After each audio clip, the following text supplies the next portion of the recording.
Mesdames, Messieurs, bonsoir. Je vous remercie de nous recevoir depuis Maradi, où nous avons un entretien.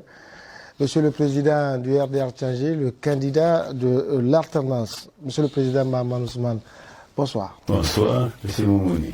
Monsieur le Président, ça fait des jours que vous parcourez les différentes régions du Niger. Comment vous sentez le Niger? Est-ce que, selon vous, le pays bout pour l'alternance? Vous avez trouvé le bon mot. Vraiment, le pays est en train de bouillonner à cette échéance qui permet, comme disent certains, qui donne l'occasion d'une véritable respiration démocratique.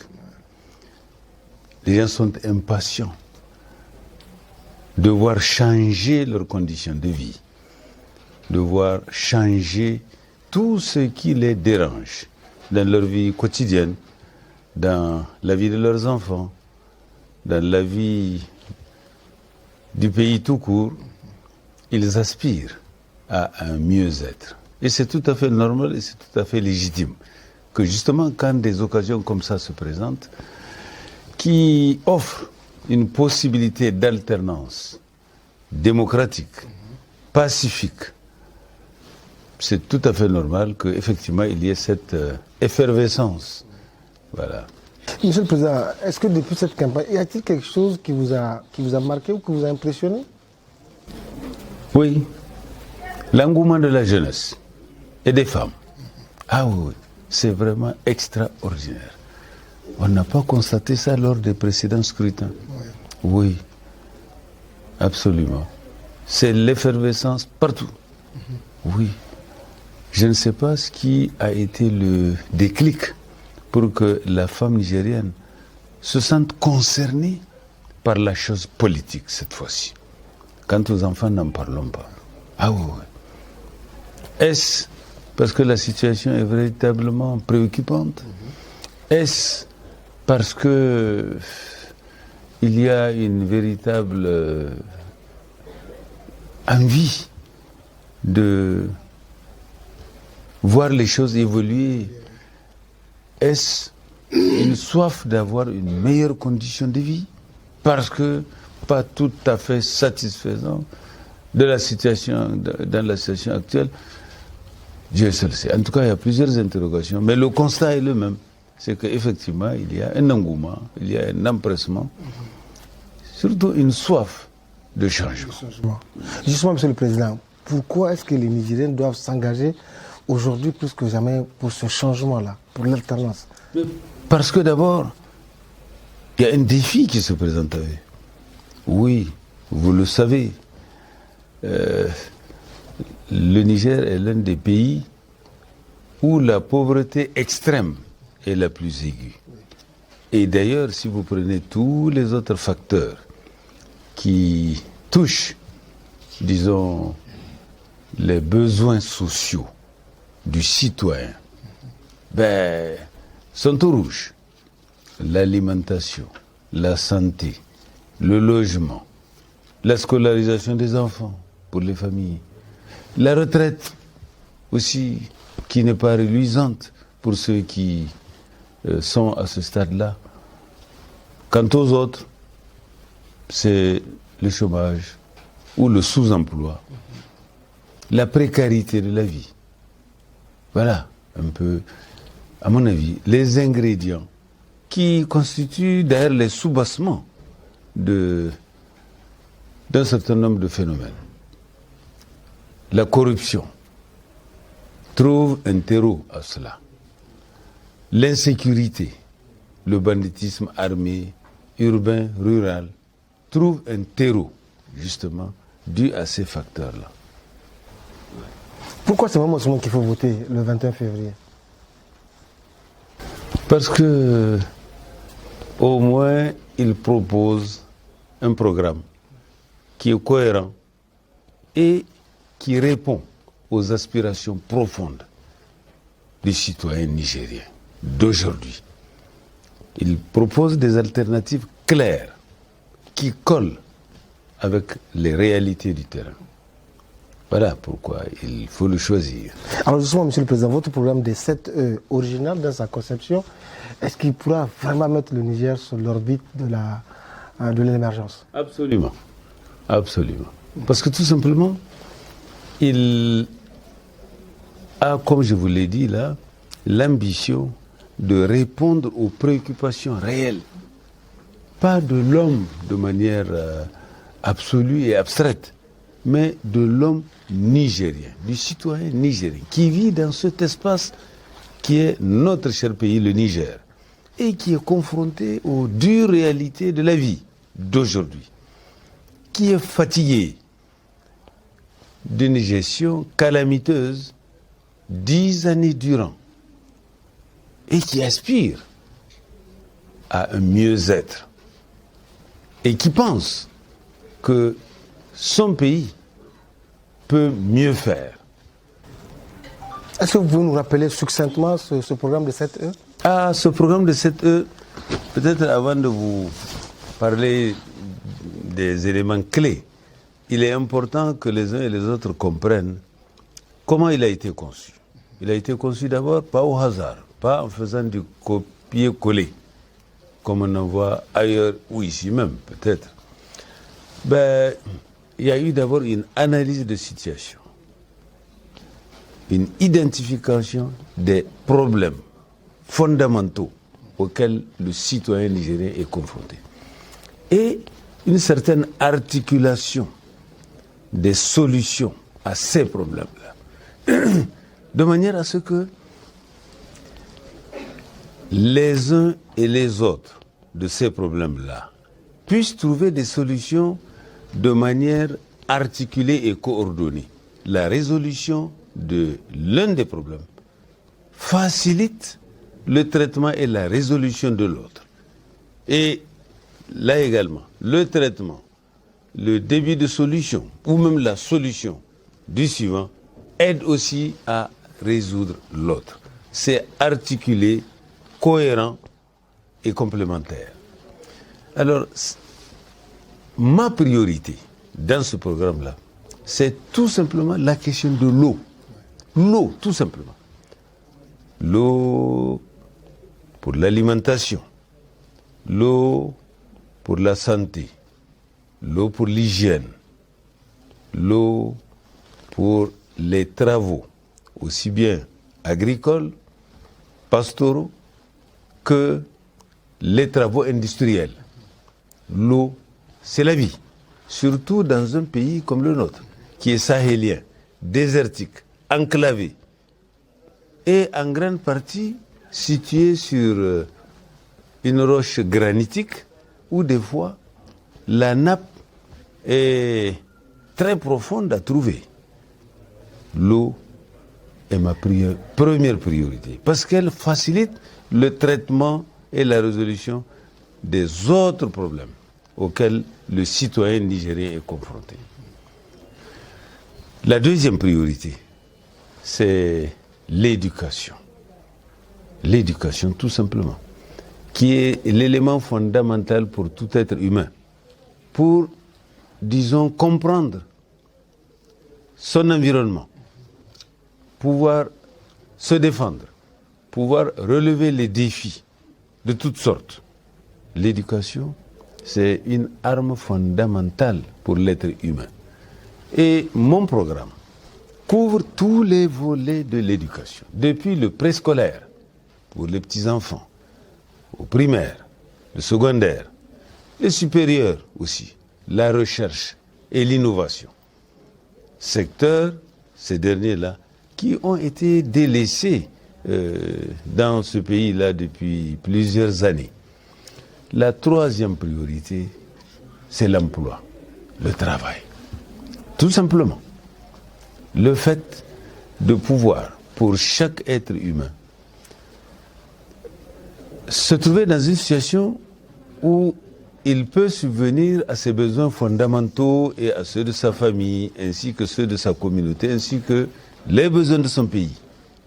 Oui, l'éducation constitue un élément fondamental, non seulement pour chaque être humain, mais aussi pour la société, pour relever les différents défis auxquels nous sommes tous confrontés, il est important que l'éducation soit développée. Si vous faites la comparaison, par exemple, entre nos pays sur le continent et les pays sur d'autres continents, mais vous allez voir que la grande différence vient de l'éducation. Vous savez, dans les années 60, un peu avant les indépendances, au début des années 60, certains pays de notre sous-région qui se trouvaient déjà assez avancés, si je prends le cas de la Côte d'Ivoire, pour ne pas les citer, se trouvaient au même niveau de développement que la Corée du Sud. Oui. Mais aujourd'hui, si vous prenez les mêmes agrégats de ces deux pays, malgré les efforts que la Côte d'Ivoire a eu à fournir, malgré le fait que dans notre sous-région, c'est le pays qui pèse le plus, si vous prenez l'UEMOA, l'Union économique et monétaire ouest-africaine. Mais c'est le pays qui constitue un peu plus de 40% du PIB de l'ensemble de l'Union. Donc, malgré la performance de ce pays, qui d'ailleurs aujourd'hui se trouve être le premier producteur mondial de cacao, si vous comparez sa situation par rapport à la Corée du Sud, mais c'est un multiple en termes d'évolution. Donc, et le seul élément, enfin, l'un des éléments fondamentaux, c'est le fait que de l'autre côté, ils ont réussi à avoir un système d'éducation, de formation, de perfectionnement, de recherche et d'innovation qui vont au-delà de ce que les pays africains moyens font. Ils ont investi dans le facteur humain. Ils ont investi dans le facteur humain et ils sont en train de récolter les bénéfices. Alors, on a entendu l'eau, l'éducation, l'emploi. Quatrième priorité? La quatrième priorité, c'est l'environnement. Oui. Je le disais tout à l'heure, sahélien, désertique, enclavé, sécheresse, 9 mois sans pluie. L'environnement constitue aussi pour nous un véritable défi. En plus de cela, s'ajoute la problématique relativement récente du changement climatique. Vous voyez qu'un peu partout dans le monde, il y a une perturbation des saisons, du climat d'une manière générale, mais aussi de l'atmosphère. Dans d'autres pays, il est question de pluies acides. Chez nous, fort heureusement, ce phénomène n'est pas encore arrivé, mais nous ne serons pas épargnés. Donc, la question de l'environnement, aussi bien au niveau des centres urbains, nos villes, qui sont pas très propres, avec beaucoup de déchets, certains toxiques, d'autres aussi très maléfiques, que dans les campagnes, les centres ruraux, mais aussi dans nos champs, dans nos jardins. Il faut un éveil de conscience sur la nécessité de préserver l'environnement, de manière à ce que le citoyen nigérien puisse mieux vivre, mieux s'épanouir et améliorer aussi son espérance de vie. L'environnement. Ensuite, oui. Il y a l'énergie. Oui, base du développement. Vous savez que l'histoire de l'énergie a été à la base de l'évolution des sociétés depuis des siècles. Depuis la pierre taillée jusqu'au charbon, jusqu'au pétrole, jusqu'aux autres carburants, le gaz et maintenant l'atome avec l'énergie nucléaire, avec l'uranium. Nous sommes un pays qui dispose à des degrés divers de ces différentes sources d'énergie que l'homme a réussi à utiliser pour décupler ses propres efforts avec la machine, avec la technologie aussi.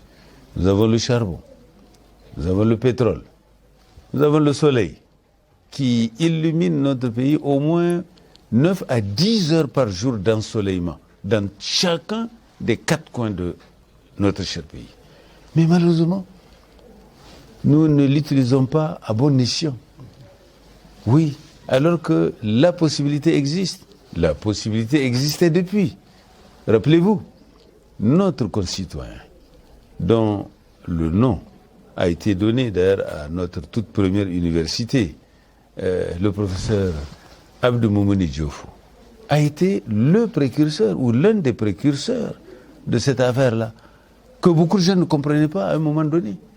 Il a fallu d'ailleurs qu'il s'exile du Niger pour aller ailleurs, où ses compétences, ses qualités ont été reconnues, n'est-ce pas? Aujourd'hui, ce n'est plus un secret pour personne que l'énergie solaire est une source d'énergie d'abord propre, facilement disponible, tant pour les questions domestiques que pour des questions à caractère industriel et autres. J'en passe maintenant les autres volets. Je pense que notre pays devrait faire en sorte que notre capacité d'utilisation de l'énergie à divers niveaux soit davantage améliorée pour faciliter la vie tout simplement. Aussi bien la vie domestique, comme je l'ai dit, la santé, il faut de l'énergie pour conserver les médicaments, il faut de l'énergie pour avoir une communication, une télécommunication.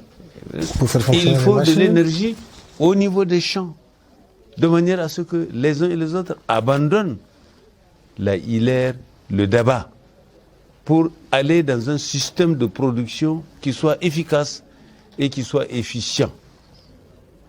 Bref, les vertus de l'énergie ne sont pas à démontrer aujourd'hui.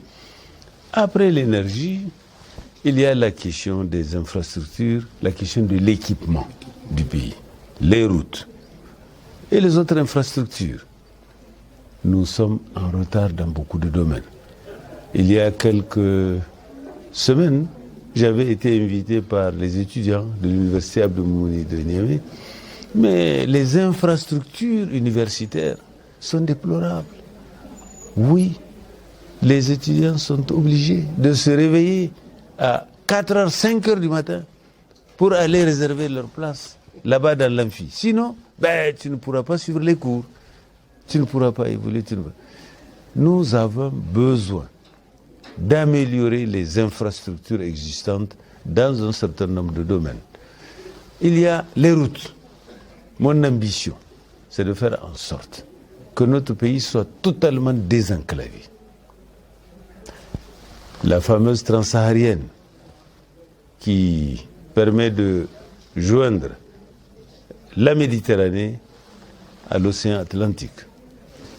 Sur le grand axe caravanier où il y a depuis des siècles des dizaines et des centaines de chameaux faisaient, n'est-ce pas, le transport et reliaient un peu les différentes communautés qui se trouvent.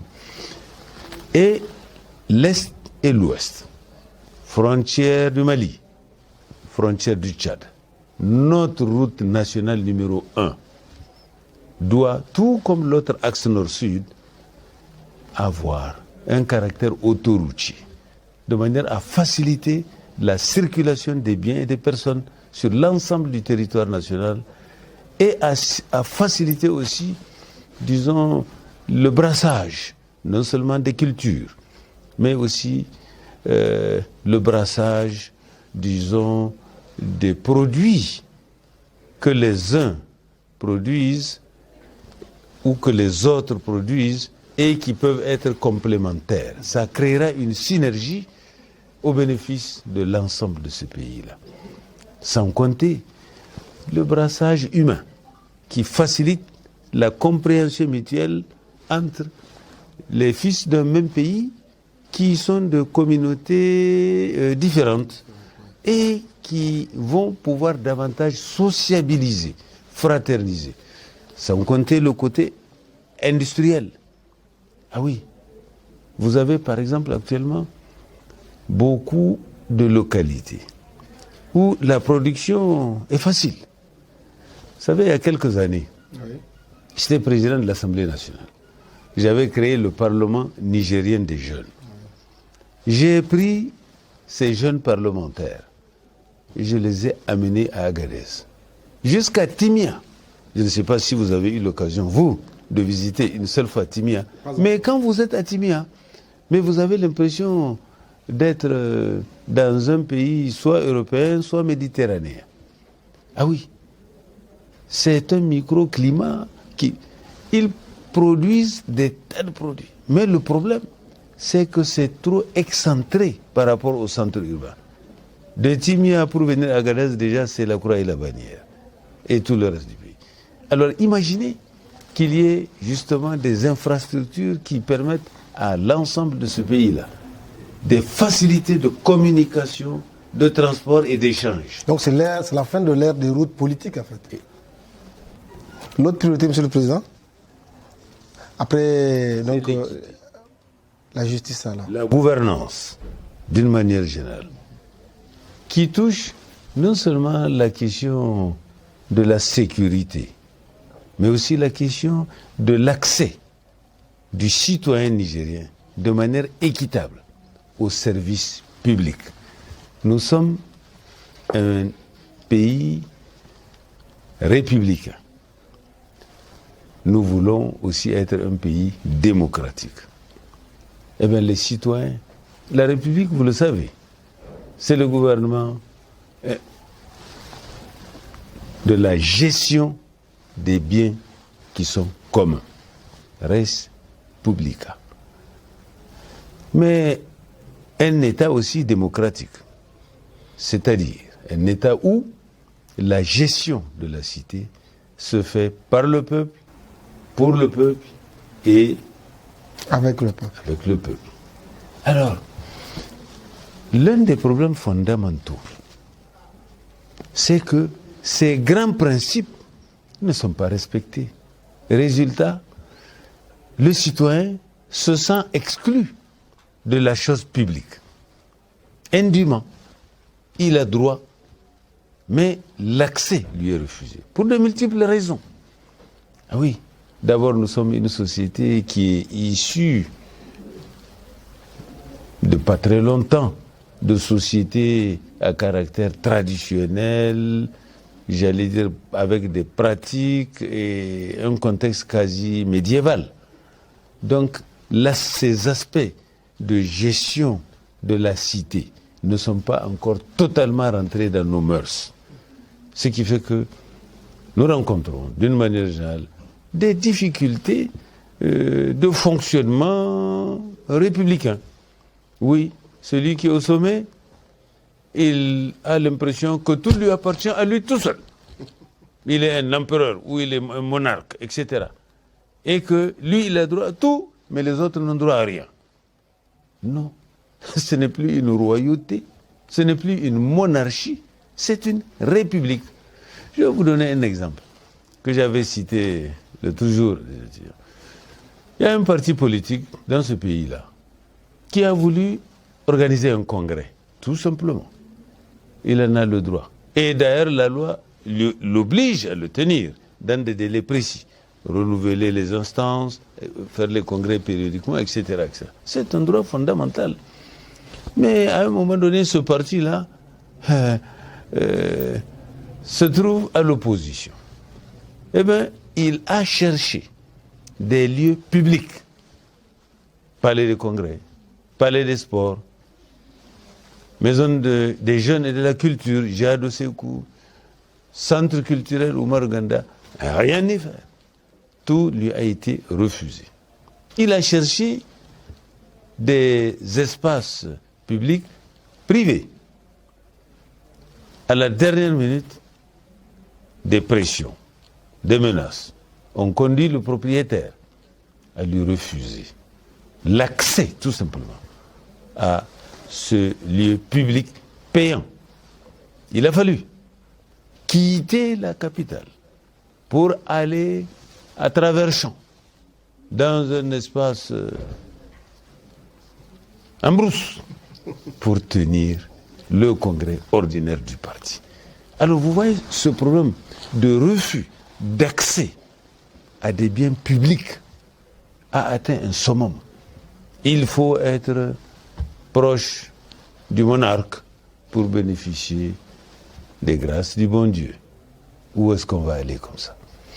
L'équité, par exemple, dans ce domaine, concernant l'accès aux biens publics, doit être comprise et reconnue par tous comme étant un droit. Oui, ce n'est pas parce que X est au pouvoir, Y est à l'opposition, que X va s'accaparer de tout, étouffer toutes les libertés, y compris les libertés fondamentales d'accès.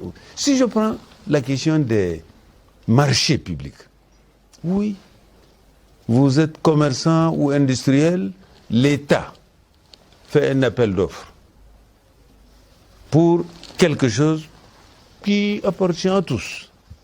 C'est des biens publics, c'est des ressources publiques qui sont utilisées pour faire soit des infrastructures publiques, soit des services publics à fournir. Eh bien, un tri est fait. Et la décision finale sera en fonction de votre couleur politique. Vous avez beau être performant, vous avez beau être efficace, vous avez être le mieux disant. Non. Tant que vous n'êtes pas de notre bord, eh bien, vous êtes exclu. C'est très important, ces notions-là, ces valeurs-là. Moi, je souhaite que la jeunesse s'approprie de ces concepts-là, de manière à ce que, au fur et à mesure de l'évolution de notre pays, que les uns et les autres se comprennent aisément et se disent que quel que soit là où vous vous trouvez, mais vous avez des obligations que vous devez assumer et non pas faire des choses selon votre bon vouloir. Je prends un autre exemple, la justice. Beaucoup de Nigériens n'ont pas le sentiment que nous avons une justice qui soit juste et qui soit équitable pour l'ensemble des citoyens de ce pays. Ils ont l'impression que selon, comme dit le poète, que vous êtes puissant ou misérable, le jugement de la Cour vous rendra blanc ou noir. Oui, il faut être près des en haut, même si vous commettez un délit ou un crime, eh bien vous êtes absous de ces forfaits que vous auriez commis. Ça ne peut pas aller. Et par exemple, si je m'arrête sur cet exemple-là, Oui. mais le sentiment d'injustice se répand beaucoup dans notre pays depuis quelques années. Le sentiment d'inéquité, ce qui est très dangereux, parce que de l'inéquité, de l'injustice, naît la frustration. Et de la frustration naît la révolte. Et de la révolte naît l'insécurité. Ah oui, quelqu'un qui a l'impression qu'il a raison et qu'il est indûment privé de ses droits, mais qu'est-ce qu'il lui reste à faire? Il ne va plus croire aux droits, il ne va plus croire aux lois. Il va être sans foi ni loi. Il va se rebeller et être une source d'insécurité pour tous. Ah oui, imaginez que les jeunes qui, des fois, s'engagent dans des aventures de banditisme armé, de vol, de viol, de violence. Imaginez un instant que ces jeunes-là soient occupés, qu'ils ont un travail, ou qu'ils vont à l'école, prendre des connaissances, acquérir des connaissances qui vont leur servir. Pensez-vous qu'ils auront le temps d'aller s'engager dans des actes de banditisme ou de machin comme ça? Pensez-vous qu'ils auront le temps d'écouter des chants de sirènes qui leur font miroiter je ne sais quoi? Non. Mais le fait de se sentir brimé, privé d'un certain nombre de choses, des fois qui touchent même leurs besoins fondamentaux. Mais le gars, qu'est-ce qu'il lui reste à faire? Chercher à aller à l'aventure. Chercher à s'engager dans n'importe quelle mésaventure, mettant ainsi en péril sa propre vie, mais aussi la vie de la communauté. L'insécurité a en grande partie sa source justement dans les éléments d'injustice, d'inéquité et autres. Vous avez également la question de la corruption. Tout le monde se plaint.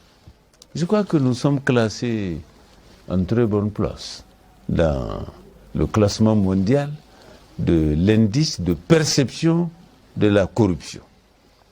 Mais enfin, qu'est-ce qui provoque ça? C'est ça, c'est l'injustice, c'est l'inéquité qui amène les uns et les autres soit à chercher à corrompre, soit à accepter d'être corrompus. Alors voyez-vous, l'équité au sens large couvre l'ensemble du processus de la gouvernance, de manière à ce que tous les torts, tous les travers qui constituent des blocages puissent progressivement trouver des solutions satisfaisantes. Je prends la question de l'emploi, par exemple. Savez-vous, M. Moumouni, qu'aujourd'hui, là, au Niger, vous avez des gens qui ont été des travailleurs pendant toute leur jeunesse et pendant toute leur vie active et qui sont arrivés à l'âge de la retraite, qui partent à la retraite et qui touchent, au bout de 3 mois, 6 000 francs CFA de pension de retraite. 6 000 francs CFA aujourd'hui de pension de retraite. 6 000 francs, ça veut dire quoi? Ça veut dire que chaque mois, il n'a que 2 000 francs. Avec 2 000 francs, est-ce que même 2 000 francs par mois, est-ce que quelqu'un ici au Niger peut se nourrir décemment avec 2 000 francs? Donc, notre système de retraite, notre système de gestion de retraite doit être revu, repensé, réaménagé et adapté à nos réalités. C'est aussi un élément d'équité sociale. Parce que sinon, mais qui va chercher à travailler? Parce que si vous n'avez pas l'assurance qu'au bout d'une vie bien remplie, sagement, mais à la fin, c'est une galère que vous allez rencontrer. Ben, vous allez dire, pourquoi chercher à être un salarié, soit au niveau de l'État, soit au niveau du privé, ou être un entrepreneur qui sagement va gagner? Eh ben, je veux faire comme mon voisin ou comme mon cousin, aller à l'aventure, être aussi un bandit de grand chemin, dans des situations de gain facile, parce que vous n'avez pas d'autre alternative. Il nous faut revoir ça. Bref, M. Moumouni, l'équité, dans mon programme, renferme de nombreuses préoccupations quotidiennes des citoyens nigériens devant lesquelles, des fois, on passe sans s'en rendre compte. Hélas. On a fait le tour des secteurs, M. le Président, je crois. Revenons maintenant à la campagne. Je ne sais pas si vous, certainement que vous vous rendez compte, mais c'est que vous vivez, en tant qu'homme politique, c'est extraordinaire ce que vous vivez aujourd'hui au Niger. Hein? On a l'impression que tout le pays compte sur vous.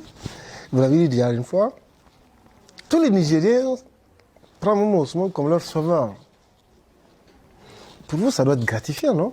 Mais également, ça doit être très lourd en termes de responsabilité. Que tout un pays, finalement, se dise que sans vous, bon, il n'y a plus rien, finalement.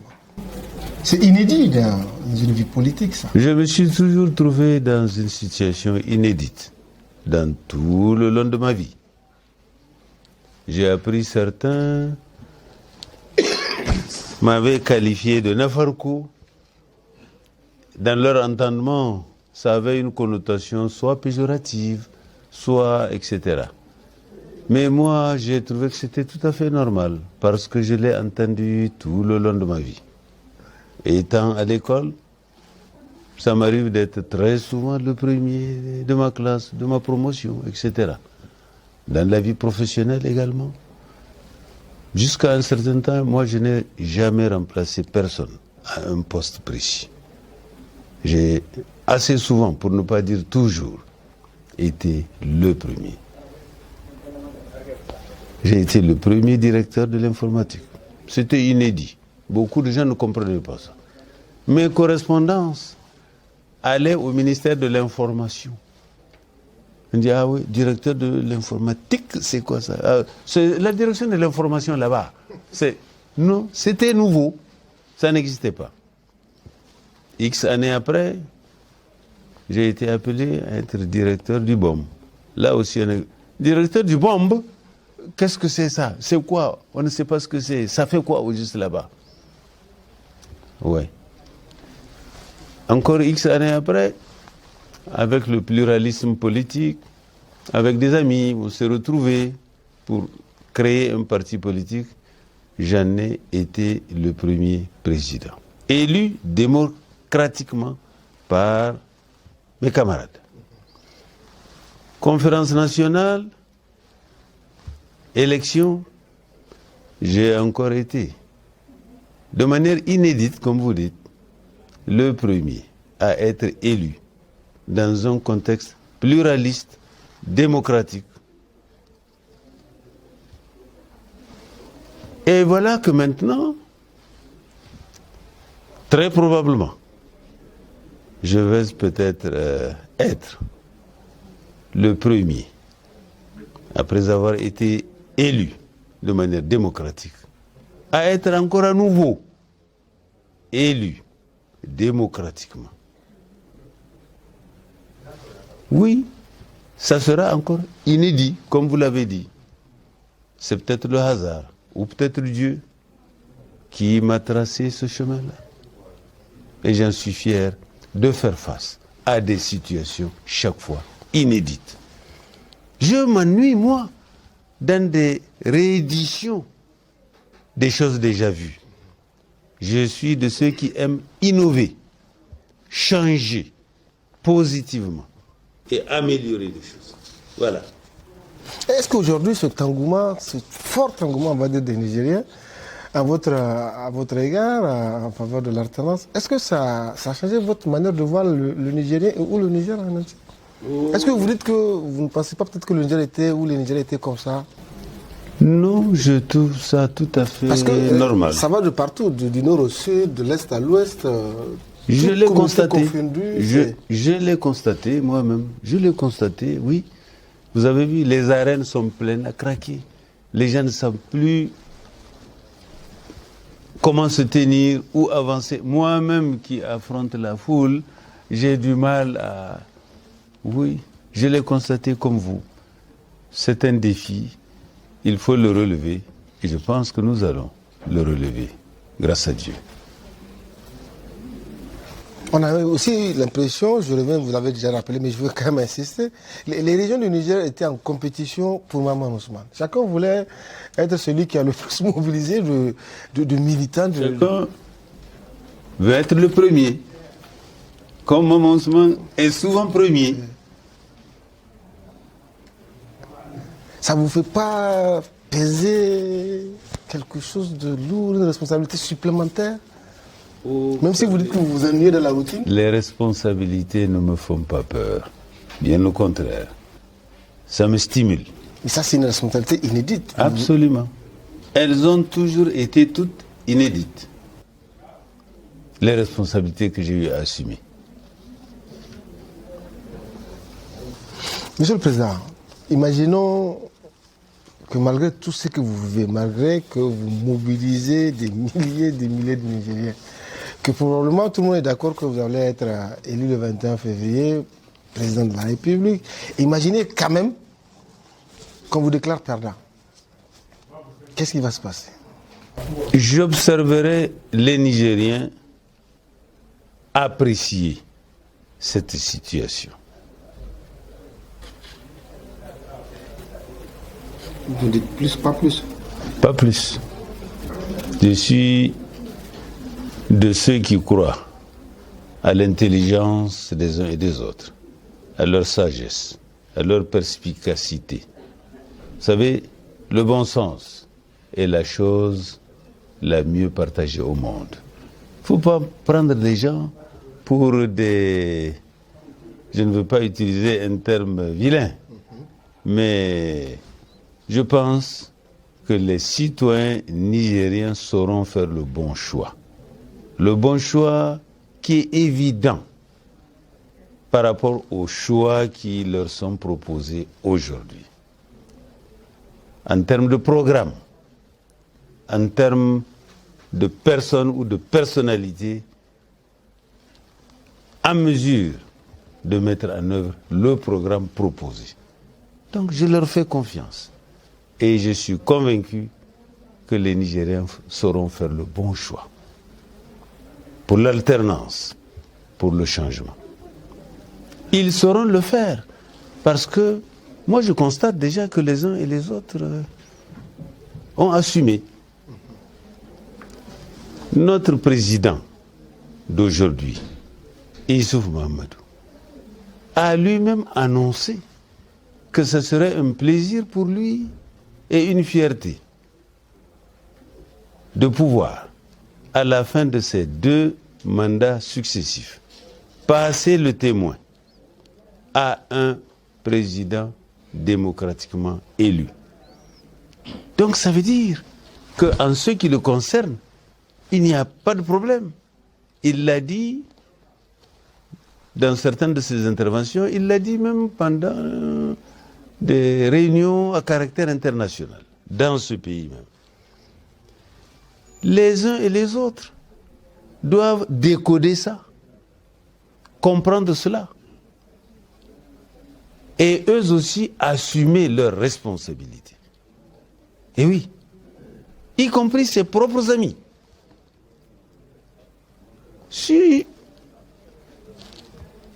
les gens ne comprennent pas que, à un moment donné, les citoyens nigériens se sont retrouvés à adopter une constitution qui fixe la limitation des mandats, surtout après les épreuves que nous avons vues par le passé, et qu'aujourd'hui, la possibilité leur est offerte de pouvoir faire des choix conscients, des choix responsables. Et que ceux qui peuvent être tentés de leur refuser ce choix-là ne le font pas. Eh bien, il reste aux citoyens nigériens à s'assumer pleinement et à choisir une autre expérience, un autre projet, un autre programme, une alternance démocratique. Je pense que ce n'est pas compliqué. Ouais. Maintenant, si l'ensemble ou la grande majorité des Nigériens ne comprend pas ça, ça serait bien dommage.